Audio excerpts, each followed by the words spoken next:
Okay, so we're gonna go through the test review. I just put the answers down there too, so if you don't want to watch the video, I put the PDF of this in as well.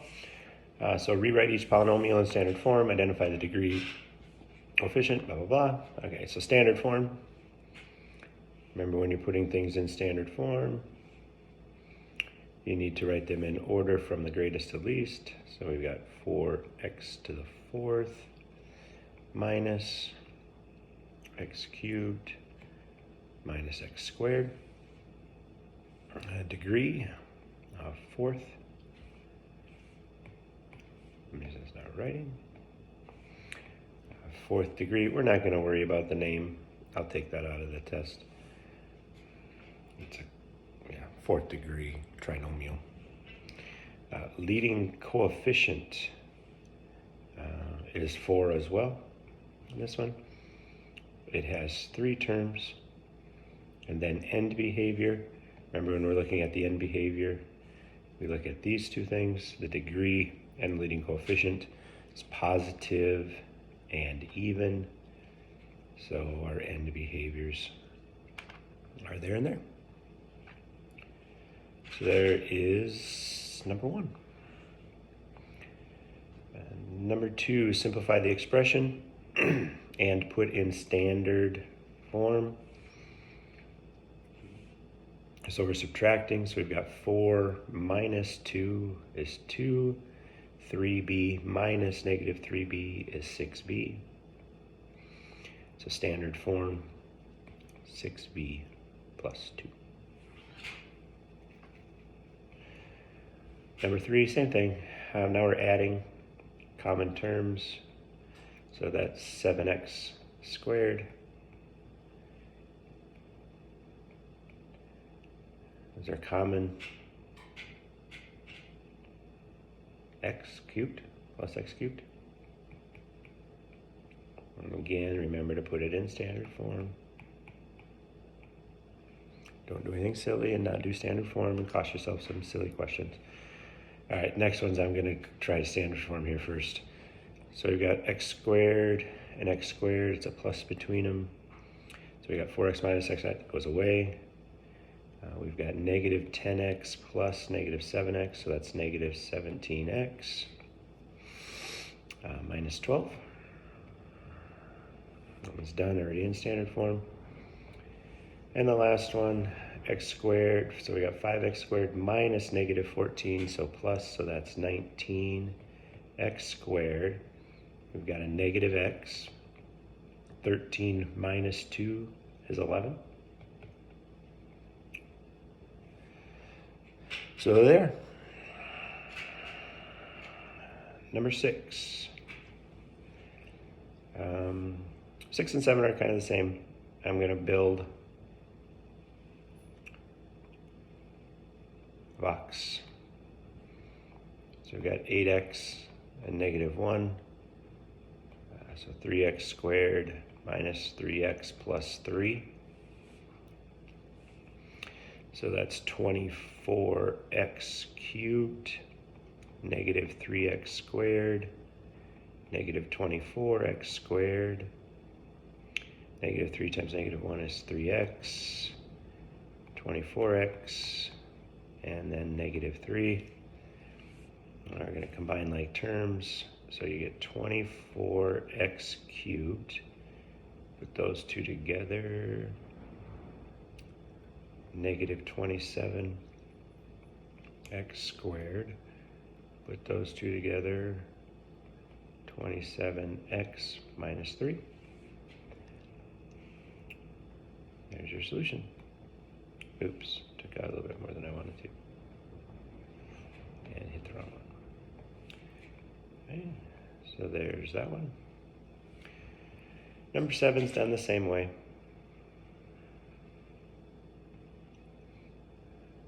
I'm just going to use the distributive property on this one instead of doing the box, just to kind of show you the difference. So that's, do it in green. So that's 10n cubed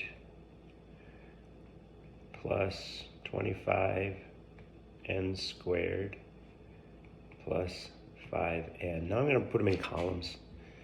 So 7n, so that's 14n squared plus 35n plus 7. Now you can just add the columns. So 10n cubed plus 39n squared plus 40n plus 7. And there is your solution. I'm going to adjust that a little bit. Somebody just kind of came online here a little bit.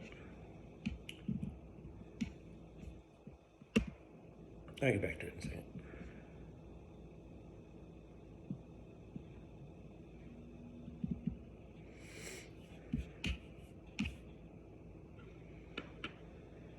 Okay. Next one. Number 8. Okay, so we're squaring things. So remember, when you square something, it means that you take it times itself. But we also talked about the shortcut, and I'm going to do the shortcut. So a shortcut was, so if you had a plus b squared, it was a squared plus 2ab plus b squared. So my a value is 6, so 36 plus 2 times 6 is 12, times 2 is 24k. So 24k plus b squared, 2 squared is 4, so plus 4k squared. You should probably write that in standard form, but whatever. I'm gonna leave it like that. Okay. Difference of squares, you could FOIL, or again, remember, when we said we did this, if you had a minus b times a plus b, it was a squared plus b squared, I'm sorry, minus b squared. I don't know why I put a plus in there. A squared minus b squared.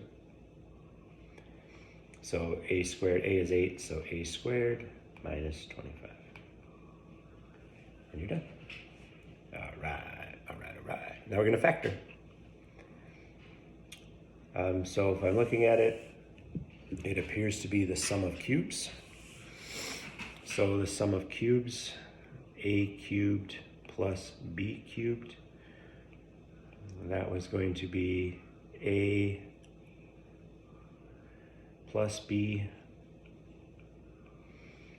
times a squared minus ab plus b squared. So my a cubed value is 125a cubed.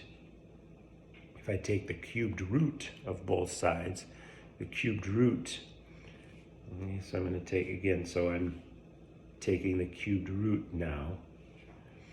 So my a square root of 125 is 5, the cubed root of a cubed is a, so 5a is my solution to that. My b value, b cubed is equal to 64. Cubed root of 64 is 4, so my b value is 4. So now I can go in and finish the problem. So my a value is 5a, so it's going to be 5a plus my b value 4. 5a squared is 25a squared minus a times b, so 20a, plus b squared, 4 squared is 16. There's your solution.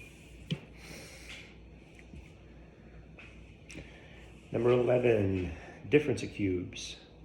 So difference of cubes, a cubed minus b cubed, that's equal to a minus b times a squared plus ab plus b squared. And hopefully you have those formulas sitting around you somewhere close. I just always kind of remember there's one negative in there, and if it's a minus b, if it's a minus b cubed, the minus goes with the ab, and if it's not, it goes with the other one. So I find my a value. So my a cubed is equal to 8a cubed. Take the cubed root of that. That gives me a equals, cubed root of 8 is 2. So 2a. B cubed is 27. Cubed root of 27 is 3. Now I'm good to write it out. So my a value is 2a. So 2a minus my b value 3. A squared is 4a squared plus a times b, 6a plus b squared. And there's the factored form for number 11. Number 12. We're asked to divide. So I'm going to use synthetic division. If you want to use line division, have at it. There's no issues with that. Go ahead and use long division. I'm not going to use long division. I'm going to use synthetic division. So inside, I'm going to put -5 because it's the opposite. Look at my constants. I've got a 1, a -21, a -3, and a 1. Drop the 1 down. That gives me -5. 1 plus -5 is -4. -5 times -4 is 20. -21 plus 20 is -1. -5 times -1 is 5. That leaves me with a 2. That gives me -10. And in this case, I have a -9. So I have a remainder, so that means n plus 5 isn't a factor. Now I'm going to write it out. I started with n to the 4th. So n to the 3rd minus 4n squared minus n plus 2 minus 9 over n plus 5. That's our solution. Okay. Number 13. Okay, so I'm going to put a 5 in the box this time. I start with n to the 5th is 1, n to the 4th is -5. There's no n to the 3rd, so I have to put a 0. There's no n squared, so I have to put another 0. I'm running out of room. -7 and 40. Bring down the 1. Oh, this is going to be nice. That's going to be 5. That's 0, 0, 0, 0, 0, 0. And then -7, -35. And that gives me a remainder of 5. So the first one is n to the 4th. I don't have an n to the 3rd, an n to the 2nd, or an n, so it's n to the 4th minus 7 with the remainder, and you could put a plus there, of 5 over n minus 5. And there's your solution.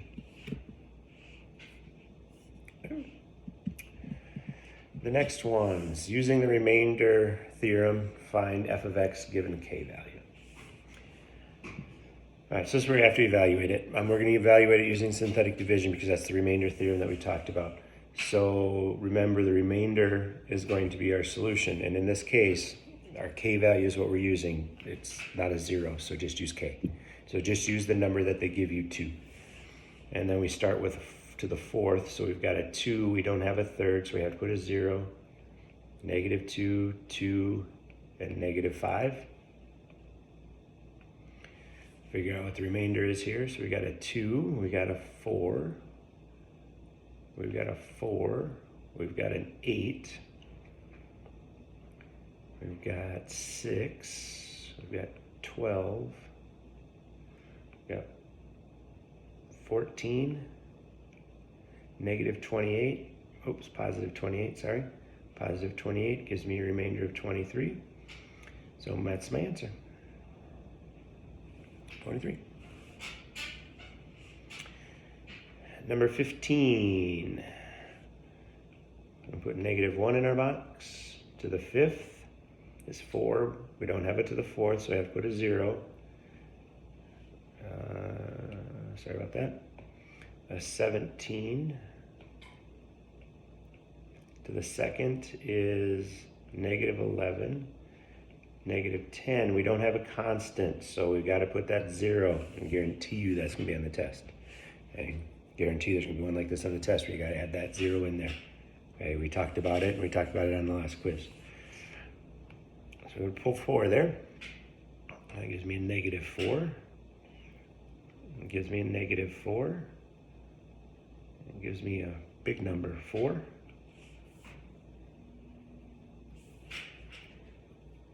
Uh, 21.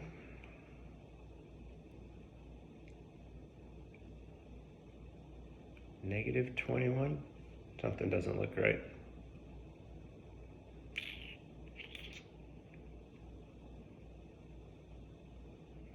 I'm just checking over my work because something doesn't look right. Okay. I guess that's negative 32. It's 32. I guess that's right. 23. Nope. 22. I'm just double checking my math. Negative 22, negative 22, just got awful big, so I just questioned myself. So I just was double checking my math as I was going through there, and everything looks like it checks out. So negative 22 is the solution. And remember, if you want to double check to see your answers right, you can throw it inside of there and for your x value and see if it works. But it works. It's negative 22. Okay. Number 16, determine if it's a factor. Okay, so now we want to determine if this is a factor. Again, we're going to use synthetic division. So we're going to put the opposite. 10, 14, 11, negative 1, negative 12. And again, there's no constant there, so we've got to put that 0 in there. Jeez, I could have made them a little longer. I'll bring down the 10. Negative 10, 4, negative 4, 7, negative 7, negative 8, 8, 4, negative 4, negative 4. Double check your math. That should be negative 4, making that positive 4, but it's irrelevant. It's still no. Since there is a remainder in there, the answer is no. If there's no remainder, it's yes. If there's a remainder, it's no. Next one's done the same way. 2, opposite. So we've got a 5, a negative 2, a negative 28, 16, 24, and negative 14. 5, 10, negative 8, negative 16, negative 34. And at this point, I'm kind of looking at the rest going, yeah, there's no way. I mean, there's no way this is going to be a factor of this. I mean, you can continue to work it out. I mean, negative 68, and you've got some huge number that you're going to multiply by 2. So at this point, I would stop. It's not going to work. So no. Weird that I made both of them no, but might have none test. Might make both of them yes. All right, number 18, and these are kind of the last things that we talked about. So find the zeros, real and complex, and then graph. So the first one's already factored for us, so that's good. So our zeros are 0, 1, and negative 4. But the key to this one, remember we talked about when we graph it, especially, I'm not asking for the multiplicity in the test, but remember that multiplicity has an effect on what happens to it. 0 has a multiplicity of 1, 1 has a multiplicity of 2, and negative 4 has a multiplicity of 1. So not only does that tell you the terms, but it also tells you the degree. Remember, you add up the multiplicities and you have the degree. So now we know that this is a 4th degree polynomial with a leading coefficient that's positive. So if it's a fourth degree in or an even degree in positive, we know it has to go like this and like this as far as its end behaviors go. So my zeros are at 0, 1, and -4. So it's going to come down. It's going to go through -4 since it has a multiplicity of 1. It's going to start curling back up. 0 has a multiplicity of 1. So it's going to go through it. It's going to curl down. But 1 has a multiplicity of 2, so it bounces off it. And it goes up.